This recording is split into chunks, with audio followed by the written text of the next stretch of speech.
snow came down hard, covering the city of Edo in a quiet so deep it was almost scary. The streets, usually bustling with life, were now eerily silent, blanketed in a thick layer of white. It was as if the city itself was holding its breath, waiting for something monumental to happen. The only sounds were the wind howling and the crunch of boots on the fresh snow. Each step echoed through the empty streets, a reminder of the harsh conditions and the determination of those who dared to walk them. A group of figures, 47 in all, moved like ghosts through the storm. Their movements were synchronized, almost as if they were one entity driven by a singular purpose. They were samurai, but not just any samurai. These were warriors who had lost their master, their honor and their place in society, yet they had found a new purpose, a new mission that bound them together more tightly than any lord ever could. These were Ronin, warriors without a master, bound together by a serious promise, a promise to avenge their fallen leader and restore their lost honor no matter the cost. Their faces, toughened by years of training and driven by a burning need for revenge, were hidden under straw hats. They were determined. Each step they took was a step closer to fulfilling their vow, a step closer to justice. Tonight they moved together for one reason. Their hearts beat as one, their minds focused on a single goal. The snowstorm was both their cover and their ally, masking their approach and adding to the element of surprise. Their target, the mansion of Lord Kira, a man who was about to learn what loyalty truly meant and the high price of dishonor. The mansion stood as a symbol of their enemy's arrogance and betrayal, a beacon in the storm that guided their path. The snowstorm got stronger, just like the storm brewing inside each Ronin. Their resolve hardened with each gust of wind, their determination unwavering despite the freezing cold. They had waited patiently, planning every detail for this night. Every move had been calculated, every possible outcome considered. This was their moment, the culmination of months of preparation and years of suffering. Their leader, Asano Naganori, had been killed unfairly, his honor stained by Kira's betrayal. His death had been a wound that festered in their hearts, a wound that could only be healed by vengeance.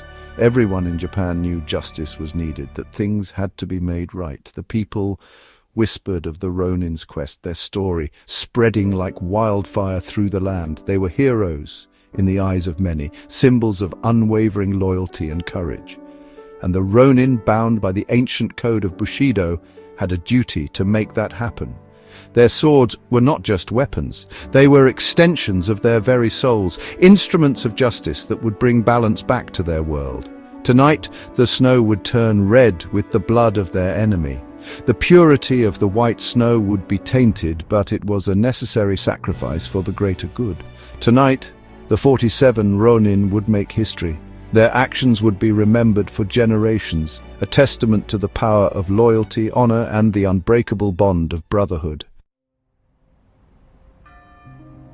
The reason the Ronin wanted revenge so badly went back to the strict social rules of Japan during the Edo period. This was a time when honor and duty were the cornerstones of society, and any breach of these principles was taken very seriously. Lord Asano, a young and respected daimyo, a powerful lord, was given a big job by the shogun arrange a fancy party for important visitors. This was not just any party, it was a grand event meant to showcase the shogun's power and hospitality to foreign dignitaries. To help him with all the complicated rules, Asano was given Kira Yoshinaka as an assistant. Kira was supposed to guide Asano through the intricate protocols and ensure everything went smoothly. Kira was a high-ranking official, but he was known for being arrogant and greedy. His reputation for exploiting his position for personal gain was well known among the court officials. Kira saw a way to use the situation to his advantage. He believed that by making things difficult for Asano, he could extract bribes and gifts from him. He kept asking Asano for bribes, wanting gifts of money in exchange for his help. Each request was more blatant than the last, and Kira's demands grew increasingly bold. Asano, a man of principle, refused to be a part of such a corrupt practice. He believed that giving in to Kira's demands would tarnish his honor and integrity. He saw Kira's demands as a huge insult, a stain on his honor. For Asano, honor was everything, and he could not tolerate such disrespect. Things got worse and worse between them, and Kira's insults became even bolder. The tension between the two men escalated, creating a volatile situation. Finally, unable to bear the shame any longer, Asano snapped, The constant humiliation and pressure pushed him to his breaking point. He drew his sword inside the shogun's palace, a very serious offense. This act of drawing a weapon in such a sacred place was considered a grave breach of protocol. Even though he only wounded Kira, the act itself was enough to seal his fate. The mere act of violence within the shogun's palace was unforgivable. The shogun, who had to uphold the law, sentenced Asano to commit seppuku, a ritual suicide. This was the only way to restore his family's honor and maintain the strict codes of the samurai. When Asano died, his samurai lost their status and became Ronin, masterless warriors with no direction. They were leaderless, disgraced, and overwhelmed by sadness and anger. Their honor was tarnished and their future seemed bleak. While many decided to forget their oaths and start new lives, a small group led by Oishi Kuranosuke, Asano's most loyal retainer, made a secret vow. They pledged to avenge their master and restore his honor. They would avenge their master and restore his honor, no matter the cost. This mission became their sole purpose, driving them forward. It would be incredibly difficult. The path ahead was fraught with challenges and dangers. Kira, expecting them to retaliate, surrounded himself with guards and spies. He was always on high alert, making their task even more daunting.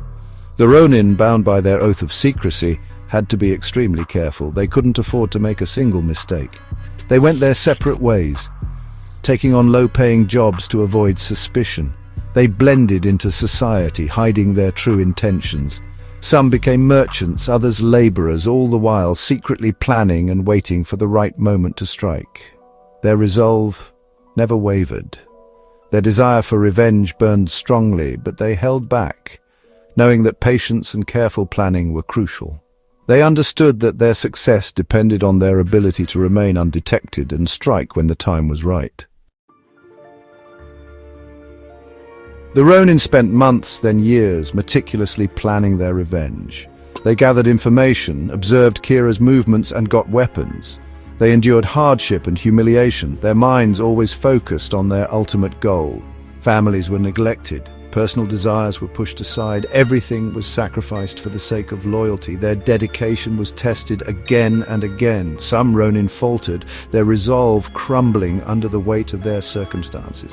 Others remained steadfast, their loyalty to their fallen lord and to their comrades an unbreakable bond. Oishi, their leader, carried the burden of their hopes and their pain. He kept their spirits high, reminding them of their oath and the righteousness of their cause. On a freezing December night, the time for vengeance finally arrived. As snow covered Edo, the 47 Ronin, their number now smaller but their commitment unshakable, launched their daring raid. Split into two groups, they stormed Kira's mansion, their shouts of "Shizuka!" silence echoing through the night. The battle was fierce but one-sided. The Ronin, fueled by righteous fury and years of pent-up rage, fought with incredible strength. They cut down Kira's guards, their movements honed by years of training. The mansion, once a symbol of Kira's arrogance, was filled with the sounds of clashing steel and dying screams. Finally, they found their target, hiding in a shed, his arrogance replaced by fear.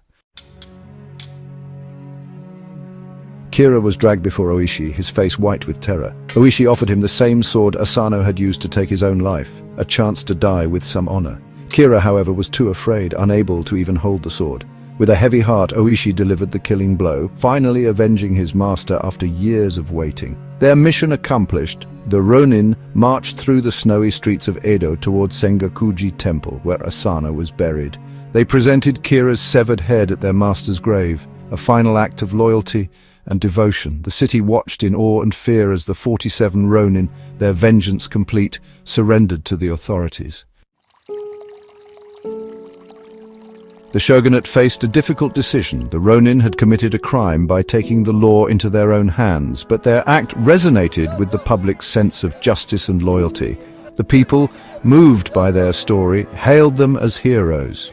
After much deliberation, the shogun offered the Ronin a merciful sentence, ritual suicide, seppuku, rather than execution like common criminals. On February 4th, 1703, the 47 Ronin, their names forever etched in the chronicles of Japanese history, took their own lives at Sengaku-ji temple. Their sacrifice only served to elevate their status from loyal samurai to legendary heroes. They became a symbol of unwavering loyalty, their story retold through generations.